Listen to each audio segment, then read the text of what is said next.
الشیطان الرجیم بسم اللہ الرحمن الرحیم وبہ نستعین وهو خیر المعین وصلی اللہ علی سیدنا محمد وآلہ الطاہرین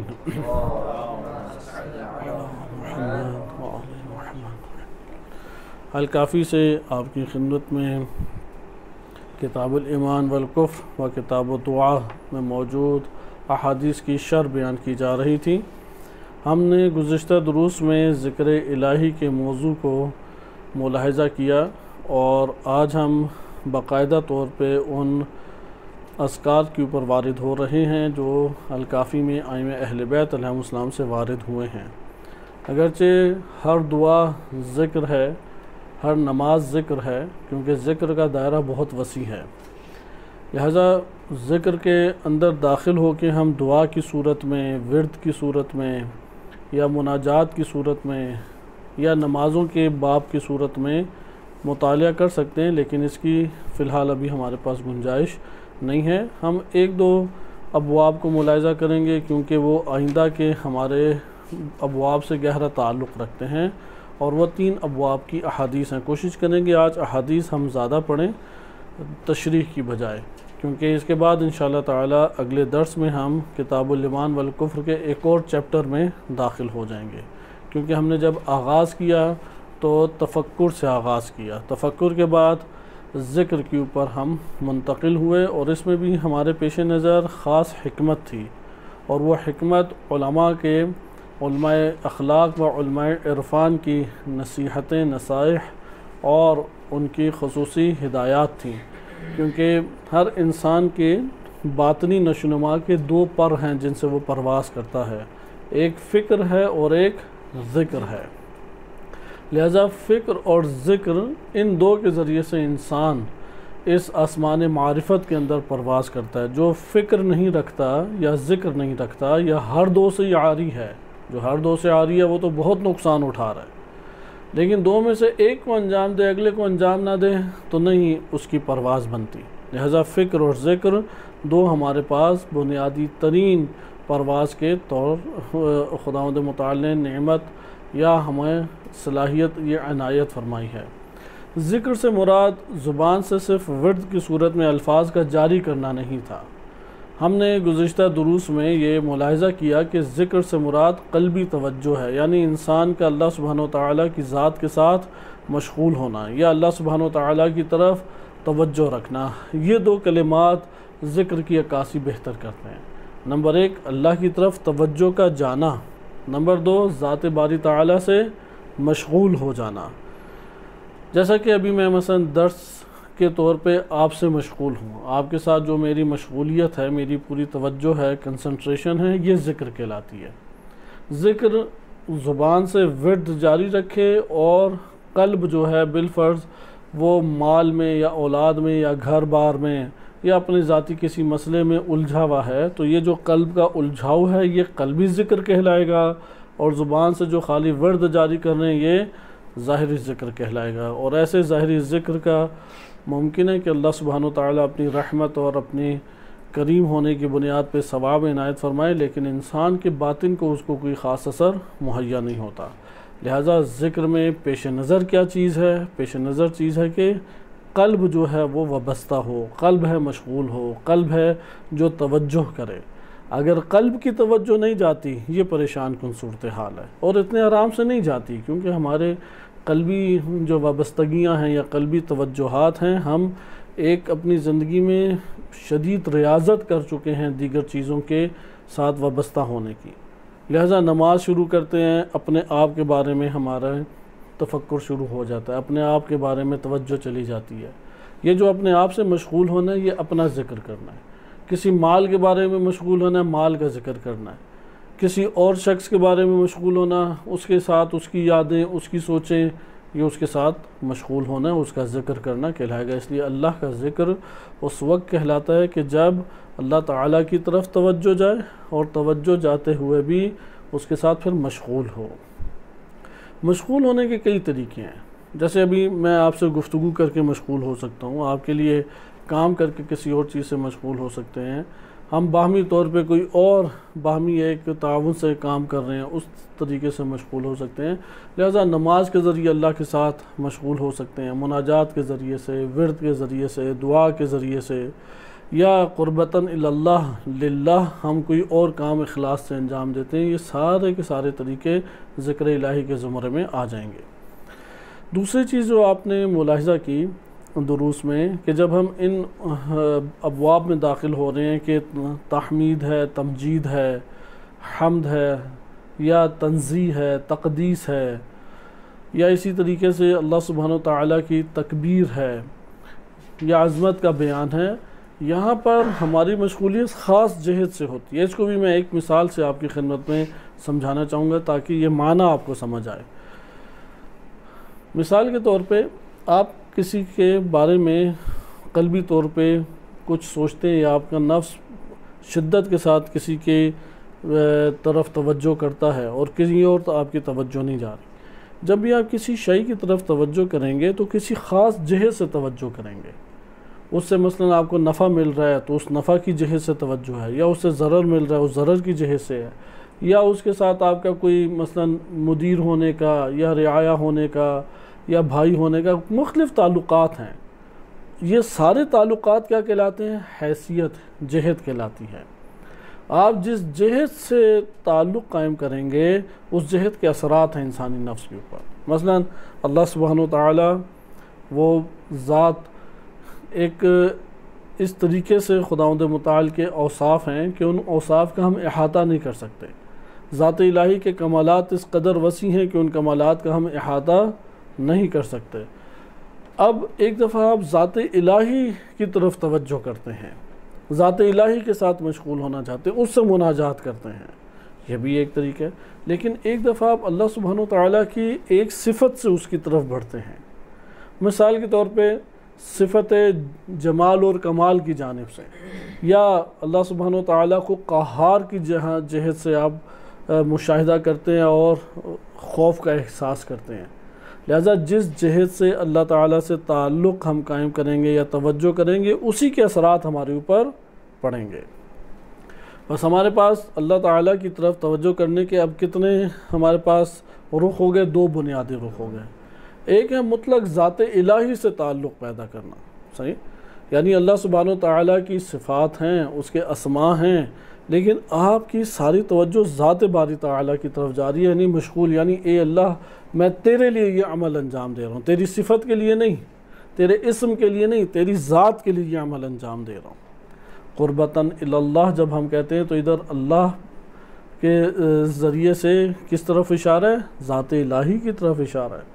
اے اللہ فقط اور فقط تیری ذات کے لیے میں یہ عمل انجام دینا چاہتا ہوں۔ مثلاً یہ مثالیں معنی کو قریب کرنے کے لیے دی جاتی ہیں۔ مثلا بعض اوقات ہوتا ہے نا کہ گھر میں مثلا آپ ایک عرصے کے بعد جاتے ہیں، والدہ بوڑھی ہو گئی یعنی کھانا شانا بنا سکتی، وہ خصوصی اہتمام کرتے ہوئے کہتے ہیں فقط تمہارے لیے یہ میں نے اہتمام کیا ہے۔ یہاں پہ یہ عمل کیا ان کا تھا آپ کے لیے، لیکن ایک دفعہ یہ ہوتا ہے ان کا کھانا بنانا ہے مہمان نوازی دکھانے کے لیے یا معاشرے کے طور طریقوں اور رسوم کو پورا کرنے کے لیے۔ اب مہمان آ رہے ہیں تب بھی انہوں نے زحمت اور محنت کر کے بنایا، آپ نے بھی استفادہ کیا، لیکن یہاں پہ انگیزہ الگ تھا اور اس سے پہلے انگیزہ الگ تھا، اور دونوں کے تاثرات بھی جدا ہوں گے۔ جب آپ دیکھیں گے فقط میرے لیے اتنی زحمت کی ہے تو اندر آپ ایک محبت کا بھی احساس پائیں گے، احترام اور عزت کا بھی احساس پائیں گے، اور تھوڑا ممکن ہے دل جلائیں بھی کہ کیوں میری خاطر انہوں نے اتنی اذیت اٹھائی یا اتنے اپنے آپ کو زحمت میں ڈالا۔ اسی طریقے سے جب آپ دوسری جہت سے دیکھیں گے تو وہاں پہ ممکن ہے یہ والا احساس اس طرح سے نہ کریں، لیکن مہمان نوازی کی صورت میں جو ایک بھرپور طریقے سے محنت و مشقت ہوئی ہے اس کے حوالے سے آپ خاص اثرات اپنے وجود کے اوپر لیں۔ لہذا اس مثال کو ہی آپ مد نظر رکھتے ہوئے آگے لے کے چلیں۔ اللہ سبحانہ وتعالیٰ کی طرف جب انسان توجہ کرتا ہے، بعض کا ذات کی طرف توجہ ہے، ذات الہی کا احاطہ نہیں ہو سکتا، ذات الہی کے بارے میں غور و فکر نہیں ہو سکتا، لیکن ذات الہی کی طرف توجہ ہو سکتی ہے۔ ضروری نہیں ہے کہ ذات الہی کی طرف توجہ کرنے کے لیے صفت کی طرف توجہ کریں، یہ ضروری نہیں ہے۔ اللہ قربتاً اللہ کی بجائے قربتاً الی صفات اللہ ہونا چاہیے تھا، صحیح ہے؟ ہر عبادت میں کیا مطلوب ہے؟ قربتاً الی اللہ، یہ اللہ تیری ذات کے لیے، اقم الصلاۃ لذکری، میرے ذکر کے لیے تم نماز کو قائم کرو۔ لہذا یہ جو کلمہ آپ کی خدمت میں ذکر کیا ہے، اس کے اوپر آپ تھوڑی دقت کریں۔ مثلا ہم جب کہتے ہیں اللہ اکبر، تو اللہ اکبر نیت کیا ہے؟ اللہ تیری عبادت کے لیے، تیری صفات یا تیری اسماء نہیں، تیری ذات کی عبادت کے لیے میں نے یہ ہاتھ بلند کیے، تیری ذات کو سجدہ کر رہا ہوں، تیری ذات کو میں رکوع کر رہا ہوں، تیری ذات کے سامنے میں جھک رہا ہوں۔ لہذا یہ جو احساس ہے، اس سے جو اثرات انسانی نفس پہ مرتب ہوتے ہیں وہ اس سے جدا ہیں جب آپ صفات کے باب سے پھر آگے جاتے ہیں۔ لہذا ذات الہی کی طرف توجہ، اس کو حقیقت عرفان بھی کہتے ہیں۔ اب ذات الہی کی توجہ عشق اور محبت کی وجہ سے ہو تو یہ اصل عرفان بن جاتا ہے۔ ذات الہی کی طرف توجہ کس انگیزے کی وجہ سے ہو؟ محبت کی وجہ سے ہو، عشق کی وجہ سے ہو، یہ جو ود مودت ہے اس بنا کے اوپر ہو تو یہ عرفان کہلاتا ہے۔ لہذا ذات الہی کی طرف توجہ ذکر ہے ہر امر میں۔ اگر ذات الہی کی طرف توجہ جاتی ہے، ہر امر ذکر کہلائے گا۔ دوسری طرف ہم اللہ سبحانہ و تعالی جامع الصفات ہے، تمام کی تمام کمال کی صفات اپنے اوج تک جہاں تک پہنچ سکتی ہیں وہ اللہ سبحانہ و تعالیٰ کے پاس اپنی ہی ذات کی اور اپنی ہستی کی سطح پہ پہنچے ہوئے یہ کمالات ہیں، اور منبع بھی ذات الہی ہے، اور جاری اور فیوز بھی اللہ کی طرف سے جاری ساری ہیں۔ یہ جو ہمارے پاس اللہ سبحانہ و تعالیٰ کی طرف سے اب یہ عنایات آ رہی ہیں، انسان اپنی زندگی میں بہت ساری چیزوں کا احساس کرتا ہے۔ مثلا کسی غنی کی طرف کیوں وہ توجہ کرتا ہے؟ تاکہ اس سے ثروت مند ہو سکے، مال لے سکے۔ کسی غریب کی طرف تعلق پیدا کرتا ہے تاکہ غریب پروری کر سکے، اس کے ساتھ نیکی کا سلوک کر سکے مثلا، اور اس طرح سے بہت سارے۔ کسی کے پاس پناہ لیتا ہے تاکہ خطرات سے اپنے آپ کو بچا سکے۔ لہذا انسانی زندگی الجھی ہوئی زندگی ہے نعمات اور مصیبتوں میں۔ لہذا انسان یہاں پر دوسرے مرحلے میں اب مجبور ہے۔ بس پہلے مرحلے میں ہمارا وظیفہ عبادت اور بندگی کے باب میں کیا بنتا ہے؟ ہمارا وظیفہ یہ بنتا ہے کہ ہم توجہ کریں، ذات الہی کی طرف توجہ کریں۔ دوسرا وظیفہ ہمارا کیا بنتا ہے؟ دوسرا وظیفہ یہ بنتا ہے کہ جب انسان کی زندگی ہر لحاظ سے الجھی ہوئی ہے، انسان کی زندگی ہر لحاظ سے مصیبتوں اور نعمات کے اندر خلط کر دی گئی ہے، وہ پھر ہر مسئلے میں محتاج ہے رجوع کا، اور ہر مسئلے میں رجوع خاص جہت اور خاص صفت سے اسے کرنا پڑتی ہے۔ لہذا یہ جو خاص جہت اور خاص صفت سے انسان کو کرنا پڑتی ہے، رجوع کرنا پڑتا ہے، اس کے اثرات پھر جدا گانا ہیں۔ مثلا اللہ تعالیٰ کی طرف مشکل کشا ہونے کی جہت سے رجوع کیا، اللہ تعالیٰ کی طرف پناہ لینے کے اعتبار سے رجوع کیا، اللہ سبحانہ و تعالیٰ کی طرف رازق ہونے کے اعتبار سے رجوع کیا، خالق ہونے کے اعتبار سے رجوع کیا۔ اس کے لیے آپ جوشن کبیر کو، دعائے جوشن کبیر کو دقت سے پڑھیں۔ دعائے جوشن کبیر آپ کو بتائے گی کہ کتنی جہات ہیں جو اللہ سے ربط آپ کا قائم ہوتا ہے۔ لہذا اس دعائے جوشن کبیر تعجب آور ترین حد تک اس کے جو فقرات ہیں اور کلمات ہیں وہ جوڑے گئے ہیں، یعنی وہ معصوم سے ہی صادر ہو سکتے ہیں۔ اگر کوئی سند اس کی نہ ہو، کوئی سند کا ہم مطالبہ نہیں کرتے، اس کے کلمات اور وہ جو کلمات کے اندر آپس میں ربط ہے، اور اس ربط میں جو خداوند متعال کی توحید اور اس کی صفات اور اس کے اسماء کا اجاگر ہونا ہے، یہ معصوم ہستی کے علاوہ صادر نہیں ہو سکتا۔ بس یہ مطلب آپ کو معلوم ہو گیا کہ ایک دفعہ کلی طور پہ آپ توجہ کرتے ہیں اللہ تعالیٰ کی طرف، اور ایک دفعہ خاص جہت سے آپ اس کی طرف رجوع کرتے ہیں۔ جو خاص جہت سے رجوع کریں گے اس کو بھی آپ ایک خاص مرحلے میں دیکھ سکتے ہیں، یا کہہ سکتے ہیں کہ دو حصوں میں ہم اس کو بالفرض تقسیم کر سکتے ہیں۔ بس ابتدائی طور پہ کیونکہ ذکر الہی میں ہم جو خاص جہاد کی طرف وارد ہو رہے ہیں وہ قابل دقت ہے۔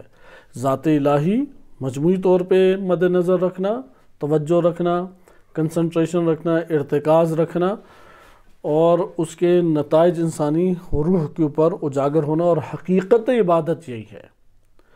عام توجہ کے بعد، یعنی ذات باری تعالیٰ کو مجموعی طور پہ توجہ رکھنے کے بعد اب خصوصی توجہ اسماء و صفات کے پیش نظر اللہ کی طرف توجہ کرنا، کیونکہ انسان جس مشکل سے دوچار ہوتا ہے اسی مشکل کے اعتبار سے، یا جس نعمت سے دوچار ہوتا ہے اسی نعمت کے اعتبار سے اس کی طرف رجوع کرنا۔ یہ رجوع جو خاص نوعیت کا ہے، خاص جہت سے ہے، خاص سمت سے ہے، خاص اعتبار سے ہے، اس کو بھی آپ دو حصوں میں تقسیم کر سکتے ہیں۔ ایک وہ ہے کہ جس کی رہنمائی ہمیں آیات اور روایات اہل بیت علیہ السلام نے کی ہیں، یعنی اگر یہ آیات و روایات نہ کرتی ہماری رہنمائی تو ہمارے لیے یہ معارف اجاگر ہی نہ ہوتے۔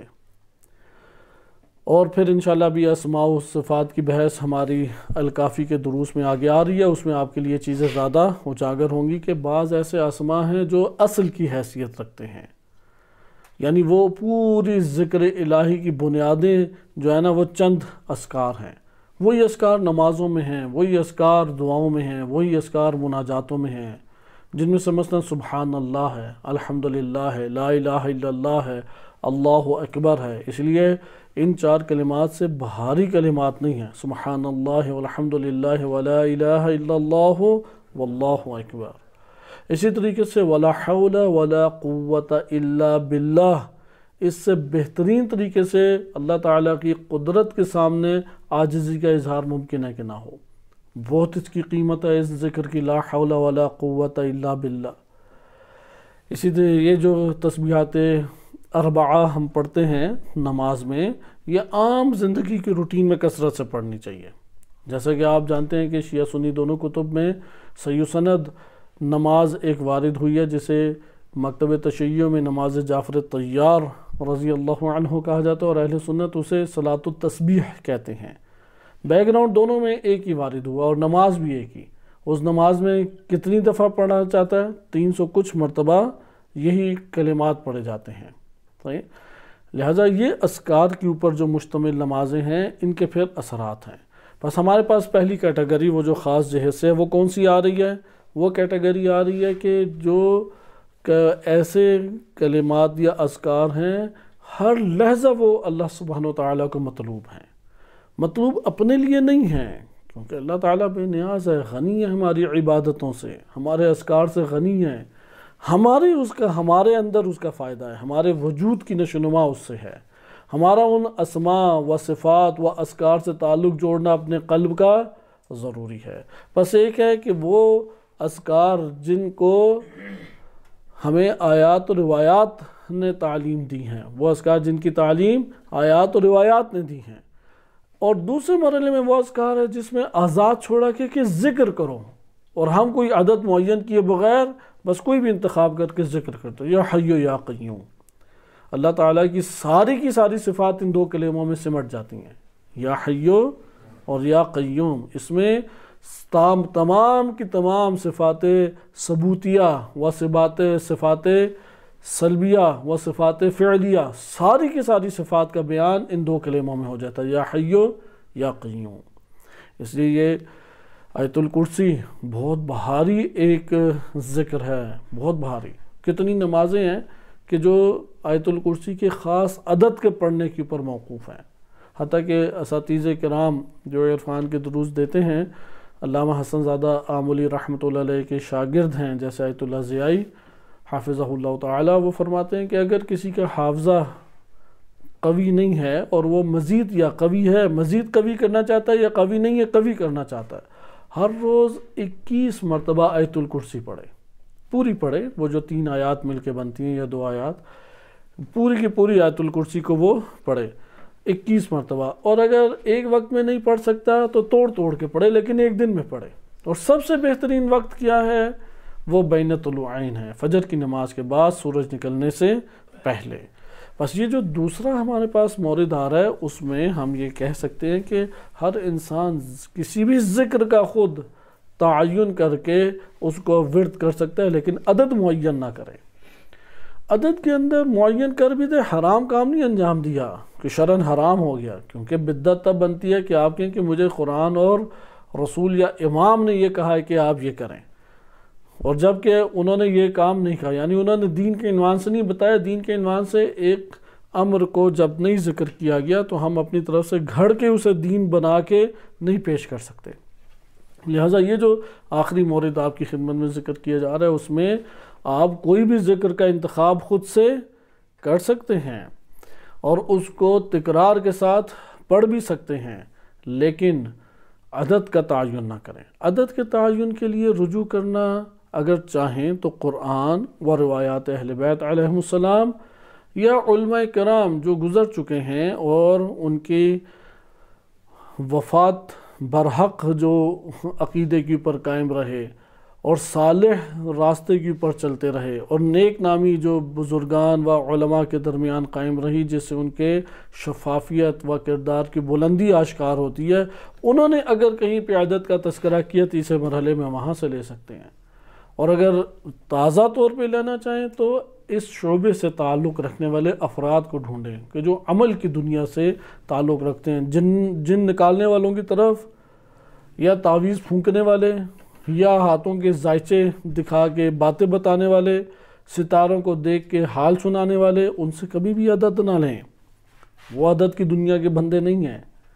جو خود ایک مقام پہ حقیقی اور شرعی ریاضتیں کر کے پہنچا ہے اور وہ اس کا منبع شفاف ہے، اس کا منبع پاکیزہ ہے، یعنی قرآن و اہل بیت علیہ السلام، بالفاظ دیگر مکاشفے میں اس کو عدد معین کر کے دیا گیا ہے، مکاشفے میں اس کو تعلیم دی گئی ہے کہ یہ عدد ہے۔ ایسے افراد سے عدد لے سکتے ہیں اگر نمایاں ہو جائیں، مل جائیں۔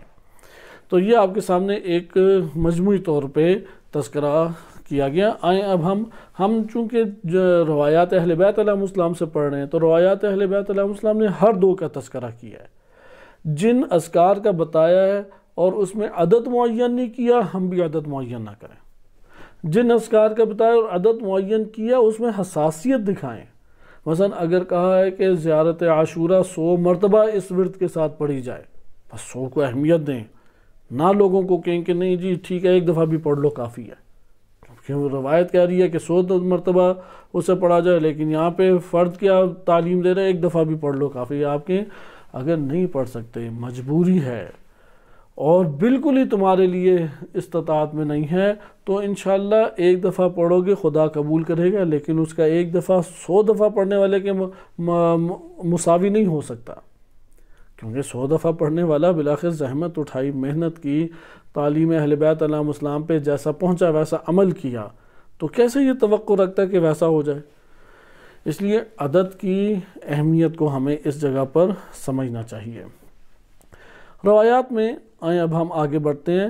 پہلا جو ہم اس جگہ پہ صرف 3 اب باب کو پڑھیں گے۔ باب تمحید ہے، باب استغفار ہے اور باب تسبیح و تحلیل ہے۔ حمد کو میں تھوڑا آپ کی خدمت میں ذکر کرتا ہوں، کیونکہ یہ جب تقسیم آ گئی توجہ اللہ کی طرف، عمومی طور پہ ایک یہ ہے، یہ ذکر الہی ہے، صرف آپ کی قلبی توجہ ہونا، خالی تسبیح اٹھا کے پھیرتے رہنا، خالی زبان سے سوچوں میں کہیں اور غرق ہو کے کئی دفعہ آپ کا چیزوں کو پڑھتے رہنا، یہ ذکر حقیقتاً ذکر نہیں کہلاتا۔ صحیح ہے؟ ذکر کب کہلاتا ہے؟ جیسے آپ کسی شے کی طرف مشغول ہوتے ہیں، مثلا لکھنے کی طرف مشغول ہوئے، پوری توجہ لکھنے کی طرف ہے، کچھ کام اور دیگر کرنے کے لیے مشغول ہوئے، پوری توجہ اس طرح اللہ کی طرف توجہ کریں۔ دوسرا ہے صفات الہیہ کی راہ سے یا اسماء الہیہ کی راہ سے اللہ کی طرف خاص جہت سے، مثلا میں فقیر ہوں اور غنی ہونا چاہتا ہوں، مالدار ہونا چاہتا ہوں، غنی ہونے کی جہت سے اللہ کی طرف رجوع کریں، اس لیے یا غنی ہوں اس کا ورد زیادہ کریں، تعلق اس طرح سے قائم ہوگا۔ اس سے مانگیں، یہ مانگنا ذکر ہے، اس سے مناجات کریں، یہ ذکر ہے، صرف اس کی توجہ کر کے کہ اللہ سب خزانے تو تیرے پاس ہیں، تو جب عطا کرنا چاہے تو اپنی حکمت کے تحت ہر کسی کو عطا کر سکتا ہے، اگر میرے لیے یہ صلاح رکھتا ہے اور میری بہتری میں ہے تو مجھ کو بھی یہ مال عطا فرما دے یا نعمت عطا فرما دے۔ حتیٰ روایات اہل بیت علیہ السلام میں اس طرح وارد ہوا ہے، اگر تمہاری جوتی کا تسمہ ٹوٹ جائے وہ تسمہ بھی اللہ سے مانگو، شرماؤ نہ۔ پتہ ہے کہ اللہ کے علم میں سب چیزیں ہیں، معلوم ہے رحیم بھی ہے، معلوم ہے کہ حلیم بھی ہے، معلوم ہے کریم ہے، اسے بھی دیتا ہے جو مانگتا ہے، اسے بھی دیتا ہے جو نہیں مانگتا، اسے بھی دیتا ہے جو قبول کرتا ہے، اسے مانتا ہے، اسے بھی دیتا ہے جو نہیں مانتا اللہ کو، سب کو دیتا ہے، اس کے باوجود مانگے اس سے۔ روایات میں شدت کے ساتھ آیا ہے، خدا یہ ادا عبد کی دیکھنا چاہتا ہے کہ اسے مانگا جائے، وہ گڑ گڑائے۔ حتیٰ کہ حضرت موسیٰ علیہ السلام کے بارے میں روایات میں وارد ہوا ہے کہ خداوند عام لوگ صرف سجدہ کرتے تھے، لیکن موسیٰ علیہ السلام اللہ کے سامنے تواضع میں اس کو خوش کرنے کے لیے، اس کو دکھانے کے، اللہ کو دکھانے کے لیے دایاں گال بھی مٹی پہ رگڑتے تھے، بایاں گال بھی پھر مٹی پہ رگڑتے تھے۔ خدا کو یہ ادا اپنے عبد کی بہت پسند تھی۔ اللہ نے مدح و ستائش کی اس کے اوپر جناب موسیٰ کلیم اللہ کی روایات الکافی میں ہی وارد ہوا ہے۔ یعنی اللہ کو یہ کہیں کہ اللہ میں دیکھ تجھ کو دکھانے کے لیے کر رہا ہوں، اپنی پیشانی زمین پہ رکھ رہا ہوں، اپنی ناک مٹی پہ رگڑ رہا ہوں تجھ کو دکھانے کے لیے۔ یہ دیکھیے میں گال ابھی مٹی پہ رکھ رہا ہوں تجھ کو دکھانے کے لیے، کیونکہ کسی کو میں نہیں دکھانا چاہتا، تیری خاطر۔ کیونکہ جو محبوب ہوتا ہے یا جو فقیر ہوتا ہے، جو محتاج ہوتا ہے، کچھ لینا چاہتا ہے، وہ اس کی چاپلوسی کرتا ہے، وہ اس کے سامنے اپنے آپ کو ذلیل کرتا ہے، اس کے سامنے اپنے آپ کو پست کرتا ہے۔ اسی کا نام عبادت ہے۔ اللہ نے فقط اپنے سامنے ذلیل ہونے کا حکم دیا ہے، سب کے سامنے وقار کے ساتھ پیش ہونے کا حکم دیا ہے۔ خدا کے سامنے اپنے آپ کو پست کرے، حقیر کرے، محتاج کرے، بار بار کرے فقیر ہوں میں۔ یہ جو انسان کا اللہ کے سامنے گڑ گڑانا ہے، اس کی مثال ایک عام دی جاتی ہے، اگرچہ انسان کی قیمت بلند ہے، صرف سمجھانے کے لیے مثال دی جا رہی ہے، وَإِلَّا دونوں کا ربط نہیں ہے، معنی قریب کرنے کے لیے، تاکہ ہم خدا کی طرف توجہ کر کے ان اعمال کو انجام دیں۔ اور بعض جگہوں پہ یہ والی تعبیر وارد ہوئی ہے، میری اپنی ایجاد کردہ یہ مثال نہیں ہے، بعض کتب میں وارد ہوئی ہے اور بزرگ علماء کے ذریعے سے وارد ہوئی ہے۔ مثلا جس طرح آپ نے دیکھا ہوگا کہ مالک کے سامنے کتا آتا ہے، اب وہ اپنی محبت کا کیسے اظہار کرتا ہے؟ کبھی وہ دیکھیں، کبھی وہ پاؤں کو اپنا سر لگائے گا، کبھی پاؤں چاٹنے لگ جائے گا، کبھی اس کے سامنے پورا سر زمین کے اوپر ایک جگہ رکھ لے گا دایاں حصہ، کبھی بایاں حصہ اپنا پورا سامنے رکھ لے گا، مالک کو دکھانا چاہ رہا ہے بس۔ یہ جو مالک کو دکھانا چاہ رہا ہے، یہ انسان سے اللہ کے سامنے توقع ہے کہ انسان اس طریقے سے مٹی اس لیے عبادت کے لیے قرار دی گئی ہے کہ مٹی سے حقیر چیز نہیں ہے، کہ پروردگار میں تجھ کو وہ مالک اپنا قرار دیتا ہوں، وہ آقا، وہ سید، وہ سردار، وہ رب قرار دیتا ہوں کہ سب سے جو پست ترین چیز ہے میں تیرے سامنے اس سے بھی اپنے آپ کو پست سمجھتا ہوں۔ اور پھر خوش کرنے کے لیے، مالک کو دکھانے کے لیے، اپنی محبت کا اظہار کرنے کے لیے دائیں حصے کو بھی مٹی کے اوپر لگاتا ہے، بائیں گال کو بھی مٹی پہ لگاتا ہے، پیشانی کو بھی مٹی پہ لگاتا ہے، ناک کو بھی رگڑتا ہے زمین کے اوپر۔ اللہ تو دیکھ، میں تو تجھ سے محبت کرنا چاہتا ہوں۔ لہٰذا یہ آپ کو جانوروں میں ادا نظر آئے گی کہ ان کے اندر ہر جانور میں ایک خصلت ہے خوب اور ایک خصلت ہے بد، ہر جانور دنیا کا۔ وہ ایک جہت سے کمال کی مثال ہے اور ایک جہت سے رذائل کی مثال ہے، پستی کی مثال ہے، ہر چیز۔ مثلا چونٹی محنت کے اعتبار سے کمال کی مثال ہے، اور اس کا جسہ کتنا سا ہوتا ہے؟ وہ ایک چھوٹا سا ذرہ، لیکن جمع کتنا کرتی ہے؟ وہ اتنا جمع کرتی ہے کہ اسی گھر میں گر کے دب جاتی ہے، اسی کے اندر جمع کر کے مر جاتی ہے۔ تو کھانا اس نے تھوڑا سا ہے، جمع کرتی ہے بہت زیادہ، یعنی بہت بخیل ہے، یا بہت زیادہ عدم اعتماد کا اظہار ہے۔ لہذا محنت کے اعتبار سے بہترین۔ دوسری طرف سے دیکھیں، وہ نمونہ اس لیے کائنات اللہ تعالیٰ نے آئینہ بنائی ہے کہ انسان تو اس آئینے میں ہر ذرہ تیرے لیے آئینہ ہے، ہر ذرے میں جو کمال ہے وہ حاصل کر، ہر ذرے میں جو پستی کا عنصر ہے اس سے اجتناب کر۔ لہذا یہ ہر انسان کے وجود میں، اس لیے ایک طرف سے دیکھیں کتے میں وفا اور جو مالک کے ساتھ محبت کا اظہار ہے بہت ہی اجاگر نظر آتا ہے، دوسری طرف سے اس کی درندگی دیکھیں، اس کی نجاست کو دیکھیں تو اس سے اجتناب کا دین اسلام نے حکم دیا ہے۔ لہذا یہ ساری کی ساری مثال، کوئی ایسا جانور، کوئی ایسا ذرہ اس کائنات میں نہیں ہے کہ جس میں آپ ایک نوع کمال کی مثال نہ لے کے آئیں اور اسی وقت دوسری جہت سے نوع پستی کی مثال اس کے ہمارے سامنے نہ ابھرے۔ تو یہ بات جب ہمارے لیے اجاگر ہو گئی کہ ذکر کی یہ نوعیت ہونی چاہیے، یہ ذکر ہے، خاموش ہے لب، زبان بند ہے، لیکن قلب عاجز ہے، قلب فقیر، محتاج، اپنے آپ کو بے بس اور ذلیل و حقیر کر کے پیش کر رہا ہے۔ یہ دعاؤں کے کلمات ہیں۔ کلمہ ذلیل اور ذلت اللہ تعالیٰ کے سامنے یہ عظمت ہے، یہ عزت ہے۔ اس لیے آپ عصر کی نماز میں بھی جو تعقیبات ہیں یہی کلمات پڑھتے ہیں، عبد ذلیل مسکین مستقیل مستجیر، یعنی عبد ذلیل اللہ کے پاس بنیں گے اتنا عزت دار ہے۔ جیسے آیت اللہ ضیائی حافظہ اللہ تعالیٰ مثال دیتے ہیں کہ ایک بال کو دیکھا ہوا کہا آپ نے، جتنی زور سے زمین پہ ماریں اتنی بلند ہوتی ہیں، جتنا پست اللہ کے سامنے لے کے جاتے جائیں اللہ اتنا بلند کر دیتا ہے، جتنا پست اپنے آپ کو۔ اگر اللہ کے سامنے کہ نہیں بالآخر میرے اندر بھی تو تھا نا ایک کمال، یہ تو رسوا ہوتا ہی ہوتا ہے۔ اپنا کمال ہے ہی نہیں کچھ، جو کچھ ہے وہ تو عطا اللہ کی طرف سے ہے، ایک ذرہ انسان کے پاس نہیں ہے۔ لہذا اس ادا کو سمجھیں، یہ جو جانوروں کی حرکات ہیں، اسی طریقے سے ہر درم باز جانور ہوتے ہیں، ساری نیکی کر کر کے مر جاؤ پھر بھی اس سانپ نے ڈسنا ہی ہے۔ اب انسان اپنے آپ کو سانپ نہ بنائے، عبرت حاصل کرے۔ اللہ تعالیٰ نے کیا کیا نیکی کی پھر بھی اس کے سامنے گناہ کر رہا ہے۔ آپ کہیں گے تجھ کو میں نے جان تیری بخشی، تجھے پالا بوسا، تجھے نشو و نما دی، اور تو میرے سامنے مجھے ڈس رہا ہے۔ یا مخفی ہو کے ڈستا تو الگ بات تھا، میرے ہی سامنے مجھے ڈس رہا ہے۔ تو خدا نے وجود دیا، نشو و نما دی، تمام کی تمام خداوند متعال نے نعمات دیں، ان نعمات صحت و سلامتی کے ساتھ زندگی کے دن گزارنے کی توفیق دی، پھر ہم اللہ ہی کے مقابلے میں آ جائیں، اسی کے سامنے اس کی مخالفت شروع کر دیں، اسی کے سامنے اپنے آپ کو بڑا منصوبہ بنانے والا، بڑا کامیاب، اپنے کمالات اجاگر کرنا، زیدہ ہوشیار۔ نہیں، یہ خدا کے سامنے عاجز انسان ہو۔ توجہ اللہ کی طرف جانا خلاصہ کلام ذکر ہے۔ اس کے بعد آئیں باب جو تحمید و تمجید ہے، تحمید و تمجید۔ حمد کیا ہے؟ کیونکہ حدیث نمبر 3 انشاءاللہ تعالی آپ کی خدمت میں پیش کی جائے گی۔ اس جگہ پہ ہم حمد کو ملاحظہ کرتے ہیں کہ پہلے حمد کیا ہے۔ حمد کے لغوی معنی سابقاً آپ کی خدمت میں گزرے تھے، آج ہم اس کی تقسیم کو مد نظر رکھیں گے، کیونکہ مذمت کے مقابلے میں ہے حمد۔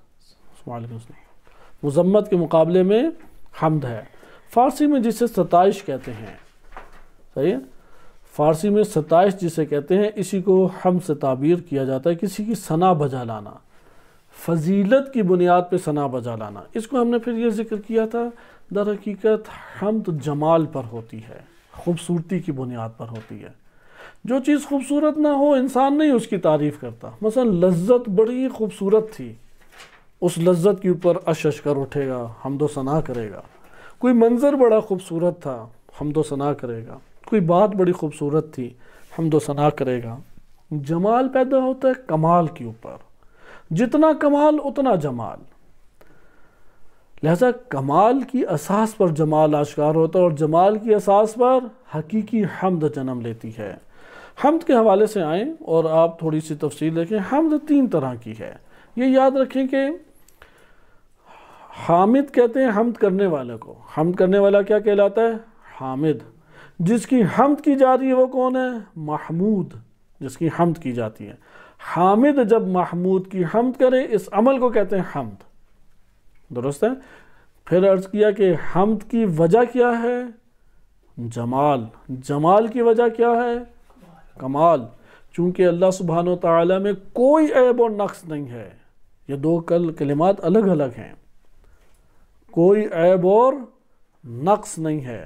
بعض اوقات ایسا ہوتا ہے کہ نقص دکھائی نہیں دے رہا لیکن معیوب چیز لگ رہی ہے، نہیں بھا رہی، بھدی ہے، وہ کری ہے، ناپسندیدہ ہے وہ۔ اللہ سبحانہ و تعالیٰ میں کوئی عیب نہیں ہے، کوئی عیب۔ نقص کی بنیاد پر بھی عیب ہوتا ہے، اور بھدی ہونے کی وجہ سے بھی عیب ہوتا ہے، کری ہونے کی وجہ سے بھی عیب ہوتا ہے۔ اللہ سبحانہ و تعالیٰ عیب اور نقص سے کیا ہے؟ پاک ہے، منزہ ہے، یعنی سب کے سب کمالات لامحدود حد تک اس کی ذات تک پہنچے ہوئے ہیں، اور اس کی ذات سے صادر ہو رہے ہیں، ہر وقت صادر ہو رہے ہیں، بالکل اسی طرح سے جیسے پانی کا چشمہ زمین سے پھوٹتا ہے اور نہیں بند ہوتا۔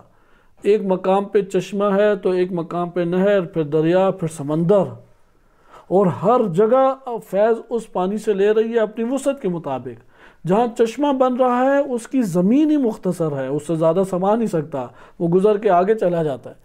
جہاں پہ دریا بن رہا ہے اس کی زمین اتنی ہے، جہاں سمندر بن رہا ہے وہ سمندر میں گر کے بھی جاری ہے۔ لہٰذا کوئی سمندر کی وسعتیں بھی لے کے آ جائے تو اللہ دے دے تو اس کے پاس کم نہیں ہوتا، اور اگر نہ دے تو اگلے کے پاس کچھ بچتا نہیں ہے۔ لہذا خدا کی ذات سے کچھ کم ہو جائے، یہ صرف اللہ تعالیٰ کی صفات ہے۔ امیر المومنین علیہ السلام نے نہج البلاغہ میں یہ کلمات ذکر فرمائے ہیں کہ پروردگار تو دے دے تو تیرے پاس کمی نہیں ہوتی۔ ہر شخص، ہر ذات جب وہ دے تو دینے میں اس کے پاس کمی ہو جاتی ہے سوائے اللہ کے۔ یہ امام کے جملات ہیں۔ اور ہر وہ شخص جو نہ دے بخیل کہلاتا ہے سوائے اللہ تعالیٰ کے۔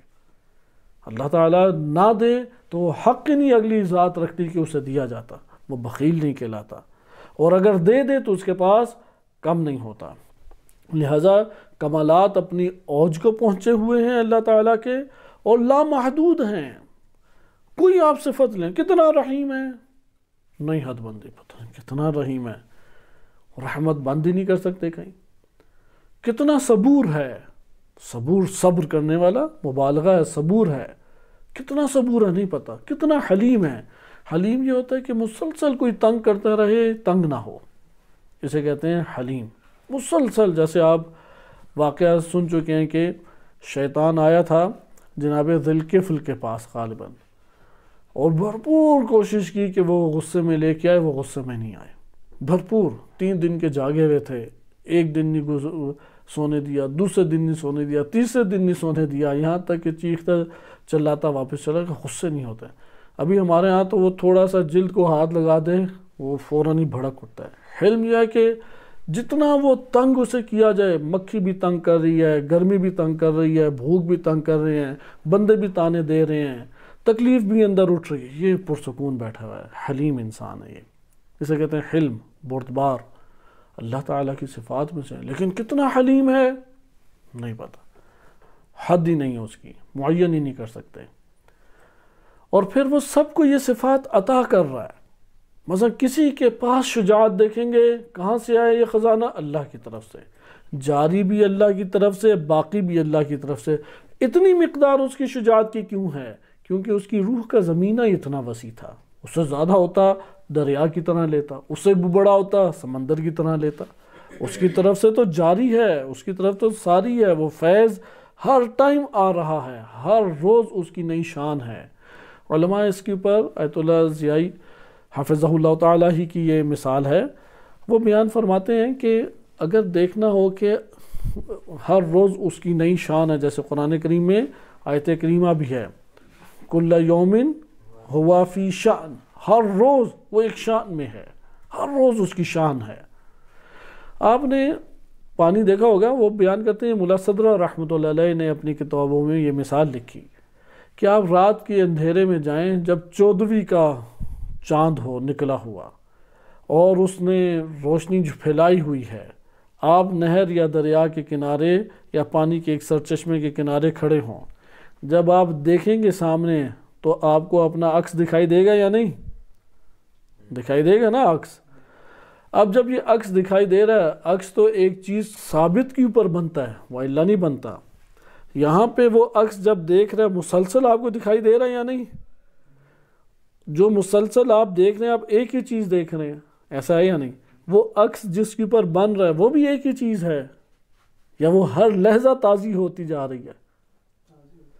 یعنی پانی کے اوپر بن رہا ہے نا، پانی ہر لحظہ تازہ ہو رہا ہے یا نہیں؟ لیکن آپ کو محسوس ہو رہا ہے۔ اس لیے انسان کی زندگی جب ہر روز، ہر سانس، ہر لحظہ اس طرح جدید ہے، تکرار نہیں ہے کائنات کے اندر، وہی پانی پیچھے جائے پھر آگے گزرے، ایسا نہیں ہے۔ ہر روز جدید ہے، ہر سانس جدید ہے، ہر حیات جدید ہے، ہر کائنات کا ذرہ ذرہ جدید ہے۔ ہم تکرار سمجھتے ہیں، یہ فیض اس طریقے سے جاری ہو رہا ہے، جو جاری ہو گیا وہ آگے چلا گیا، پھر دوبارہ سے آ رہا ہے، پھر دوبارہ سے آ رہا ہے۔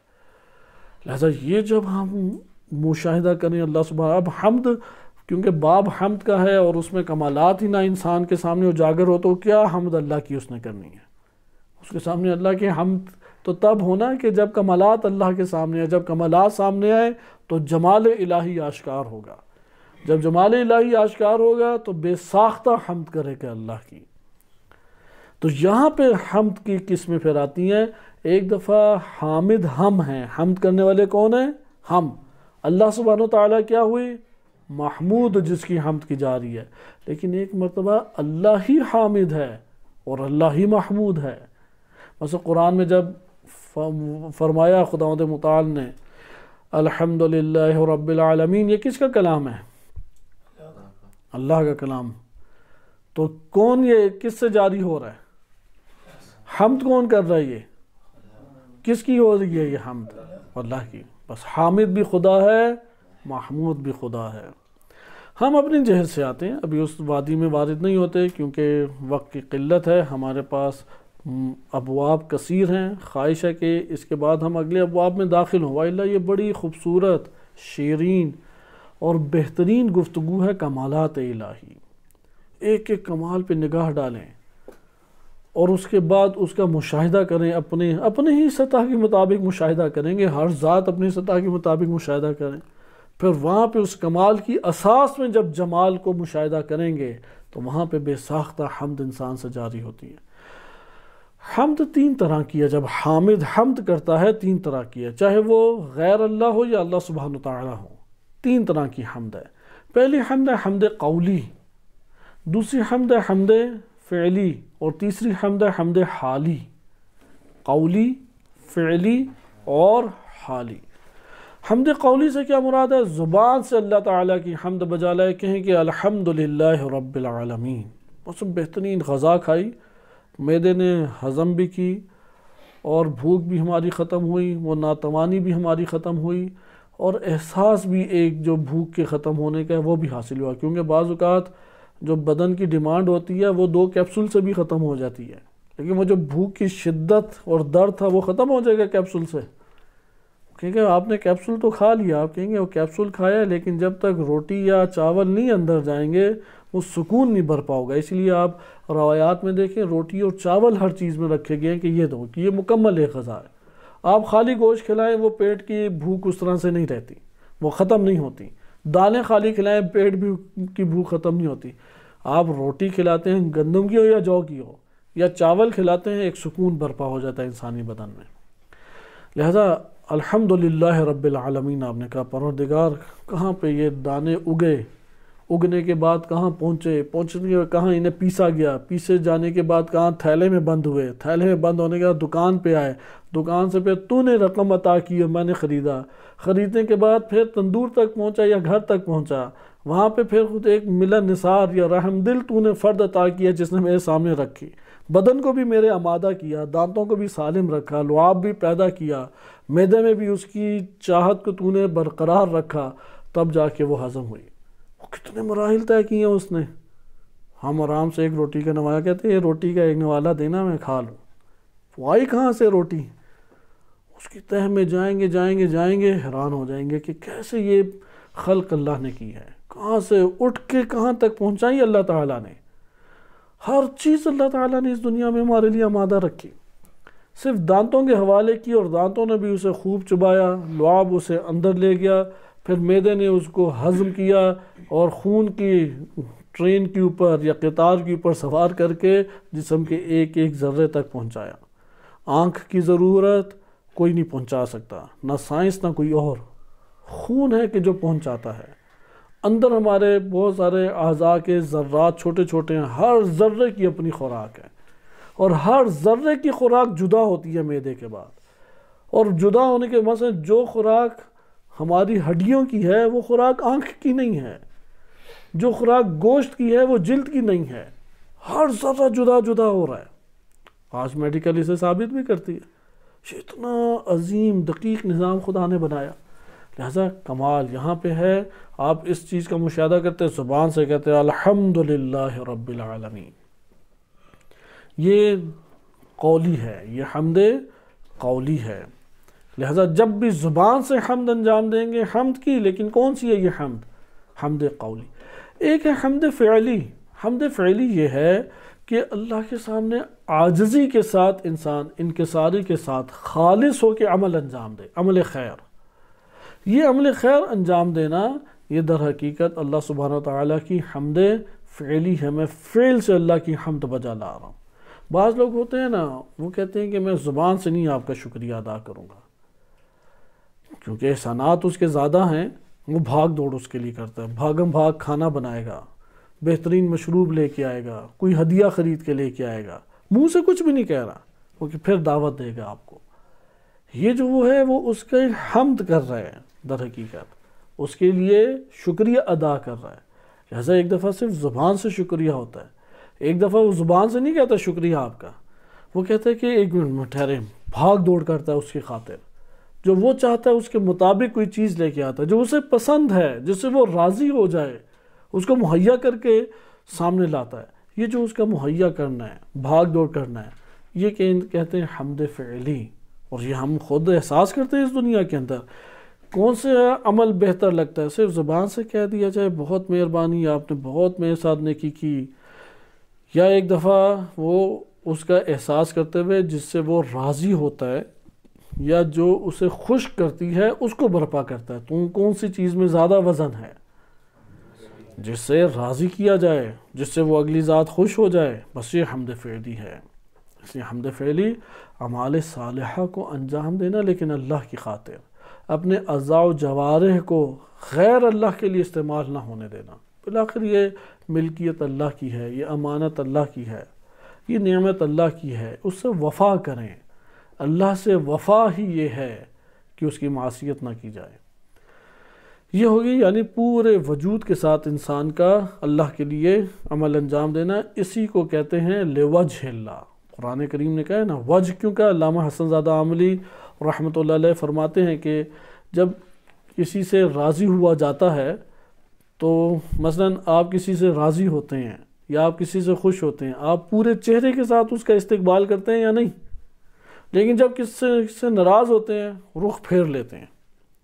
لوجہ اللہ یعنی جب اللہ آپ سے راضی، وہ عمل جس سے اللہ راضی ہو جائے، وہ پھر پورے وجود کے ساتھ اللہ سبحانہ و تعالیٰ وہ استقبال فرماتا ہے۔ یعنی اللہ تعالیٰ پورے وجود سے مراد یہ ہے کہ اللہ سبحانہ و تعالیٰ وہ عقاب نہیں کرے گا، ناراض نہیں ہے آپ سے۔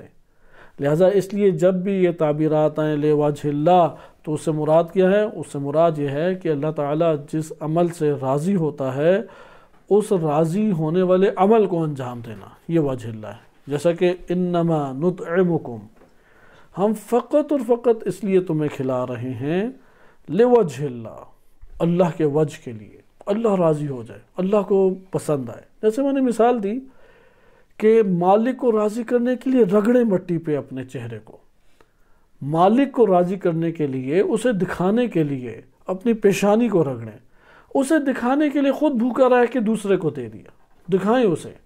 بندوں کو دکھانا عیب ہے، اللہ کو دکھانا کمال ہے، اوج کمال ہے، اس لیے اللہ کو دکھائیں ہم۔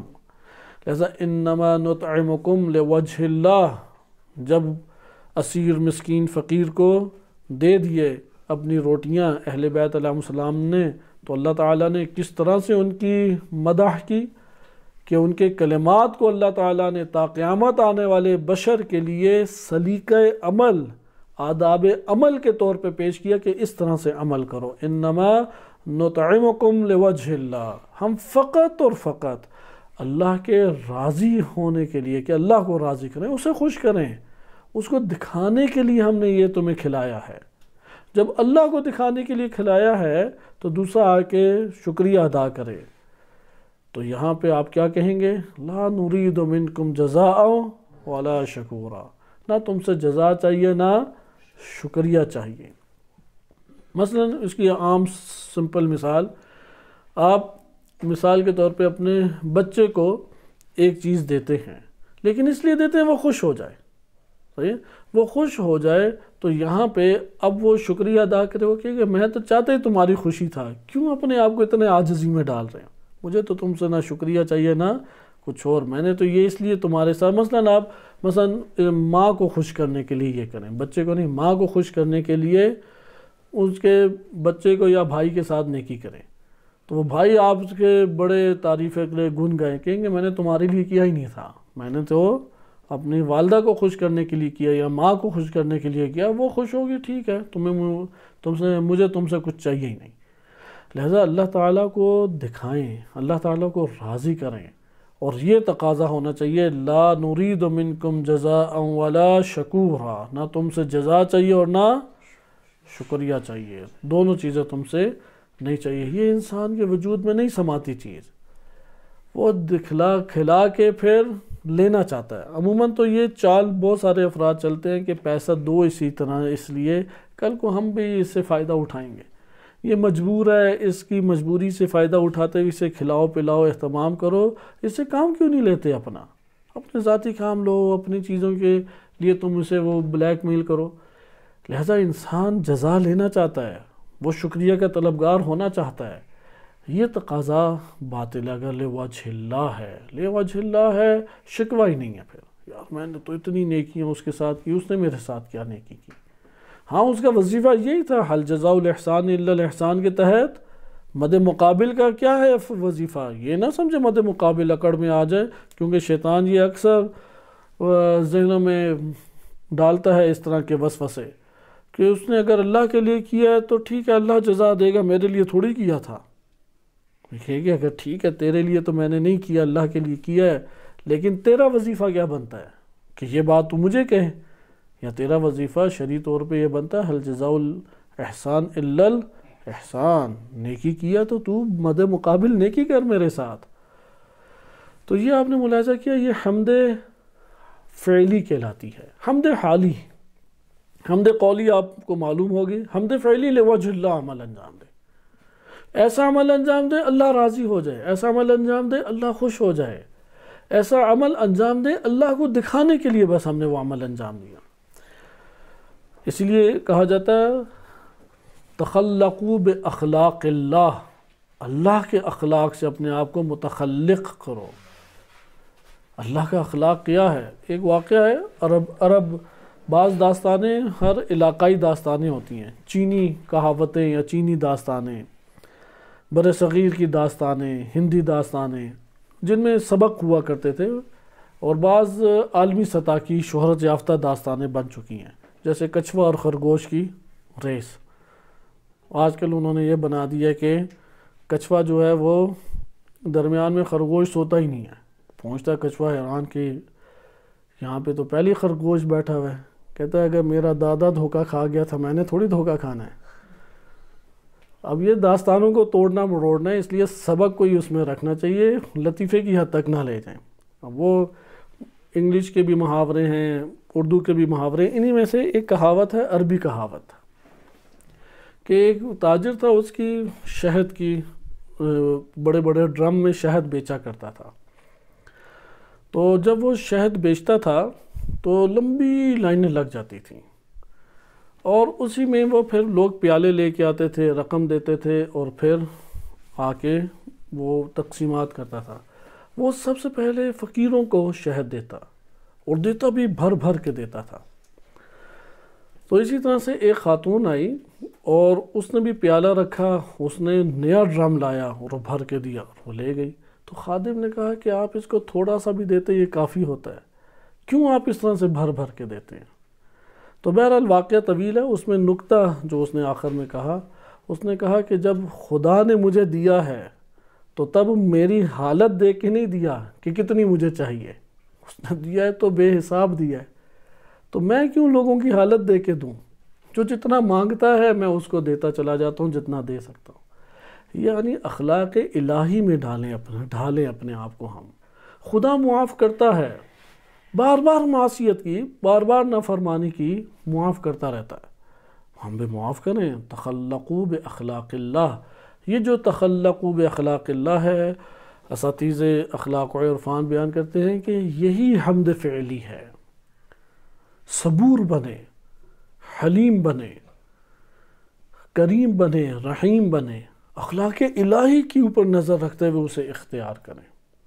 اس لیے اللہ سبحانہ وتعالیٰ کی قہاریت اور غضب کے اوپر رحیمیت غالب ہے۔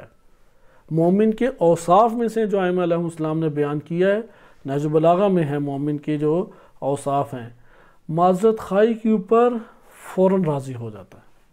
کسی نے بہت بڑا ستم اور جفا کی، اس نے اگر معذرت کر لی راضی ہو گیا۔ راضی نہ ہو تو یہ جو اندر ہٹ درمی ہے، یہ مومن نہیں ہے۔ خدا سے ساری عمر معصیت کی اس کے سامنے، ایک دفعہ کہہ دیا خلوص نیت سے استغفار، استغفر اللہ ربی واتوب الیہ، یا روایات میں کہ صرف نادم ہوئے، یہ جو احساس ہے میں نے گناہ کر دیا، بہت غلط کام کیا، صرف یہ احساس، اللہ تعالیٰ گناہ معاف کر دیتا ہے۔ توبہ ہے یہ، صرف یہ احساس کہ پروردگار گناہ مجھ سے ہو گیا، معاف فرما دے۔ پشیمانی کا، ندامت کا اندر ایک احساس ہے، اندر خدا گناہ معاف کر دیتا ہے۔ لہذا ہم کیوں ہر بندے کے اوپر وہ ایک ہٹلر بن کے بیٹھ جائیں؟ تخلقوا باخلاق اللہ، رکھیں نرم رویہ۔ ہاں چیز تباہ ہونے کے قریب آ جائے تو اس کو منظم کریں، لیکن یہ نہیں ہے کہ اگر اس نے معصیت در معصیت کی، معذرت خواہی کر لی، اس کی معذرت قبول ہے۔ معذرت قبول یہ عام عادی زندگی ہے، یہ اداری زندگی نہیں ہے۔ ذہن نشین رکھے، اداروں میں مجبور ہے انسان، کیونکہ نہ مال اس کا ہے اور نہ وظیفہ اپنی ذات طرف سے خود گھڑا ہوا ہے، وظیفہ بھی دینی ہے اس کا، اس لیے وہ وظیفہ انجام دینا ہے، لیکن ذاتی انسان کا رویہ اس طرح سے ہونا چاہیے۔ ابھی یہ ہوتا ہے نا، پیسہ چند تھوڑا سا دیا، پریشان ہو گیا، کہاں تم نے خرچ کیا ہے؟ خود کھا لیا یا لگایا تھا؟ تو پوچھیں کہ دیا کتنا تھا؟ اسے مشکل سے ایک مرغی آتی ہے، اگر کھا بھی لی ہو تو مومن نہیں کھائی ہے نا، اس کا بنتا ہی کیا ایک چھوٹی سی مرغی سے۔ اور اگر ہاں کسی جگہ پہ اس نے ایک بڑی رقم خرچ کیا اور ایک مقصد کے لیے کیا اور غافل رہا، تو اپنی غفلت پہ پہلے روئے کہ کیوں تحقیق کے بغیر کسی کے ہاتھ میں یہ مال پہنچایا جو اللہ تعالیٰ نے معاشروں کے قیام کے لیے مال قرار دیا تھا۔